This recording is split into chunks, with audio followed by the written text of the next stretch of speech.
In this video, I'm going to talk about how I lost 26 pounds and kept the weight off doing just one form of cardio, and I'm doing it right now. Welcome back, second halfers. Your friend Jeff here, and today we're going to discuss how my transition from doing high intensity cardio to simply walking was a game changer to burn body fat and get in the best shape of my life. And I'm going to review the easy way I get in my 10,000 steps per day to ensure I keep the weight off, right? So you see, almost 2 years ago, I embarked on a fitness journey. I was overweight, I was feeling sluggish, I wasn't happy with the way I looked, and I knew I had to make some changes. And the reason I call this channel Second Half Jeff is because I want to make sure I'm doing everything I can to ensure I live a stronger, healthier life in my second half. So we all have lifespans, right? Which is the amount of time that we're alive on this earth. And that could be 70, 80, 90 years, maybe into centenarian territory. But at the same time, we really don't know if we're gonna be here tomorrow, right? But regardless, I've made it my mission to do everything I can to not only live a longer life, but a healthy life. In other words, I don't want to spend my last 10 or 15 years being incapable of doing basic things or being able to go on vacation or play a sport. So there's been a number of changes I've made to give myself a much better chance of thriving as my older self. One is strength training, which I did sparingly throughout my first half of life. And I'll probably do a video on that and how that has paid major dividends on my health today. But I'm gonna start the conversation simple with how intentional walking has made a major difference in how I look, in how I feel, and then the bonus impact it has on my brain. And when I say intentional, I mean the walking you do that's not just around the house, cleaning, walking from your car to the grocery store and around the grocery store. I mean, all of that is important because it adds up and it burns calories. What I'm referring to with intentional walking is the walking I do with the intention of exercise. And it's typically at a higher pace with a bit more intention, as I mentioned. And we'll talk a little bit more about that in a little bit later on. So this is what I used to do for dedicated cardio before I started with intentional walking. So there's two core things. Number one, I ran, and I did high intensity interval training through boot camp style workouts like Orange Theory. And this is not to say there's anything wrong with those workouts for cardio. You can really get your heart rate up and break a really good sweat. Why did high intensity not work for me? I remember I would always get done with the workout and I would be starving. So I would indulge a bit. And when I say a bit, I thought it was okay because I was giving myself permission to eat maybe those pretzels and hummus because I just burned a ton of calories, and I learned now it was just incorrect thinking, right? So I was basically paddling upstream. I wasn't losing weight and I was just getting frustrated. Now, diet plays a huge part in this. So regardless of what cardio you're doing, if you're not eating well, it's going to be very difficult to see results. So I'm not demonizing running or high intensity interval training at all. But it was very interesting when I made the switch to walking as my only form of cardio where these results actually kicked in. So here's what I learned that was most important. The more calories you burn, the more weight you can lose because it further puts you into a calorie deficit. Now, although there's truth to that, what you have to take into consideration is the level of intensity you're doing the exercise. So for all intents and purposes, and to keep it simple, let's consider intensity as your heart rate. And what I didn't know is your body uses different sources of fuel to burn depending on the level of intensity you are doing the exercise. So although you burn more calories at higher levels of intensity, the fuel being burned at higher levels are carbohydrates. And the lower level of intensity, or at a lower level of intensity, your body burns fat as a fuel, or more fat as a fuel source. So you've probably heard of zone 2 cardio, but basically you keep your heart rate about 60 to 70% of your maximum heart rate for an extended period of time, which you can do on a brisk walk, maybe a little bit of an incline. And now compare that to a sprint, which will yield a much higher heart rate, but you can't really perform a sprint for an extended period of time unless you're an actual trained athlete.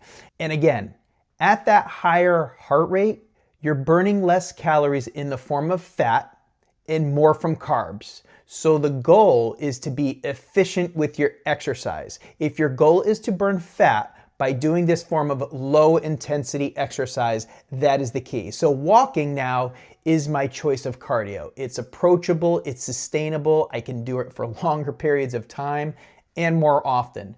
And one other benefit, count on less than one hand how many times I've gotten injured over the past year walking, because that is a big zero. So to lose the weight I needed to lose initially, I set a goal of 10,000 steps daily, where I was probably averaging maybe 6,000 or 7,000. So I had to up my walking by about 50%. But I had to make sure a few of those sessions per week were cardio walks, where I was dedicated to getting my heart rate in that zone 2 level for about 30 minutes per session. Again, diet played a major role in my weight loss, but as soon as I introduced this cardio walk, I really accelerated my results, and I could not believe it. All right, now that I'm a walking warrior from here on out, what does my day look like, and how do I ensure I achieve at least 10,000 steps per day? So I have 3 core walks throughout my day. My first thing walk, my post-lunch walk, and my post-dinner walk. And the most important is the first thing walk.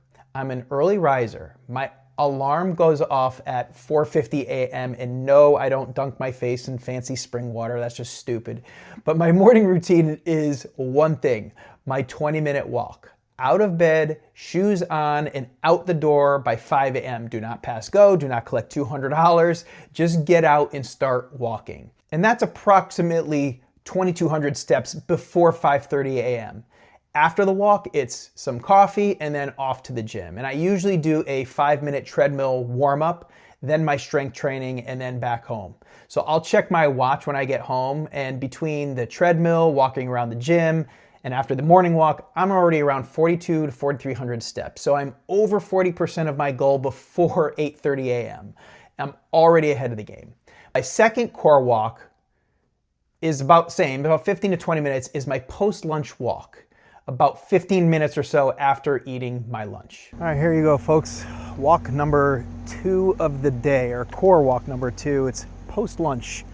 And I just ate my lunch. And the one thing that I learned is after eating, the last thing you want to do is go sit in a chair on a couch and just watch TV or go back to work or whatever. So it only takes me about, I don't know, 15 minutes or so to prepare to eat lunch, maybe 20 minutes. But the first thing I do is I get the leash for Bailey there, and I head out for about 50, my walk now is 15 minutes, 20 minutes. So I get about 1,500 to 2,000 steps in for just this after lunch walk. It's much better. I feel much better when I come home and I get back, as opposed to just sitting there. Helps the digestion, and just really, helps me, again, another walk that helps me get in my 10,000 steps a day at least. So that's the deal for the lunch walk. So there you have it, the post-lunch walk. Very important after eating to not just go sit down. Get outside or get on the treadmill. All right, and my last core walk, again, about 15 to 20 minutes, is my post-dinner walk. And it's pretty much for the same reasons I do the post-lunch walk. Last thing you want to do after dinner is sit on the couch and Netflix and chill. Go get that walk in and then couch potato it. And by this point, I'm usually at or above 10,000 steps, and usually well over between that and organic, non-exercise walking. But as you see here, although my goal is to hit at least 10,000 steps per day, I'm averaging around 12,000 steps. Now, am I perfect? No, there are days that I don't get my 10,000 steps in, whether it's due to schedule or traveling or I got sick. but they're few and far between, and I'm sure to make up those days on other walks. So what are the results and what are some of the benefits I've realized as part of my, I guess my newfound passion, and maybe I would say almost like a religion for me, of walking today. So I look better, I feel better, I have more energy as a result. I'm sleeping way better than I used to, and I'm less tired throughout the day. But I'll give you the element that most surprised me. Right between the ears. Dedicated walking has provided me mental dividends, and I notice this most during the day while working. I'll sometimes hit a rut, so maybe I'm trying to compose an email or put together a presentation, and I can't quite either come up with the words to write, or I'm stuck on creativity for a slide, or so at that point I'll just go for a walk, and it completely resets the noodle.